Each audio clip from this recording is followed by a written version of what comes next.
happened in Minnesota last night.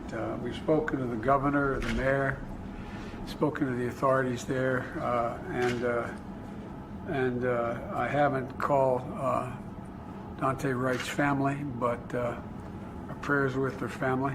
It's really a tragic thing that happened. But I think we got to wait and see what the investigation shows, and the entire investigation. You've all watched, I assume as I did, the film, which is the body cam, which is fairly graphic. The question is, was it an accident? Was it intentional? That remains to be determined by a full-blown investigation. But in the meantime, I want to make it clear again, there is absolutely no justification, none, for looting, no justification for violence. Peaceful protest, understandable. And the fact is that, we do know that the anger, pain, and trauma that exists in the black community in that environment is real. It's serious and it's consequential. But it will not justify violence and or looting. And so the question is how we, in an orderly way, make clear that you get down to a full-blown investigation to determine what the facts are and what is likely to happen. In the meantime, we're calling for peace and calm. And we should listen to Dante's mom, who is calling for peace and calm.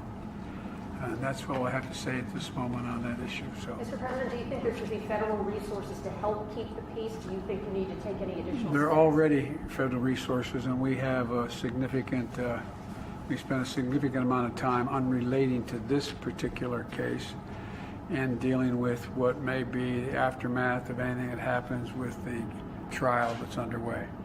But there will not be lack of help and support from the federal government if the local authorities believe it's needed. Are you concerned things could be on a razor's edge, sir? I'm not going to speculate now. I'm hopeful that there will be a verdict and an outcome that will be supported by the vast majority of the people in the region, and that's my expectation and hope. Thank you. Mr. President, do you want to speak on infrastructure? Mr. President, do you want to speak on infrastructure at all, sir? Yeah. I think that's why we're here. It's a bipartisan meeting here. We got the dean here.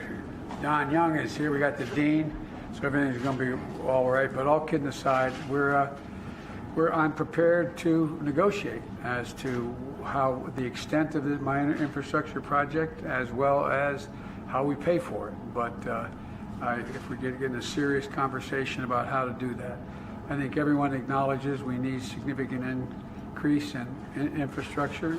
It's going to get down to what we call infrastructure.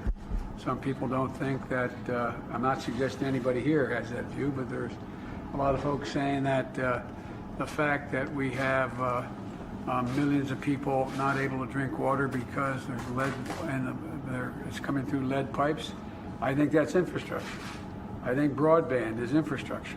It's not just roads, bridges, highways, etc. That's what we're going to talk about, and I'm confident everything's going to work out perfectly.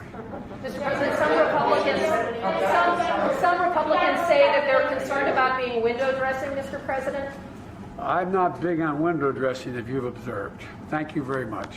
Thank you.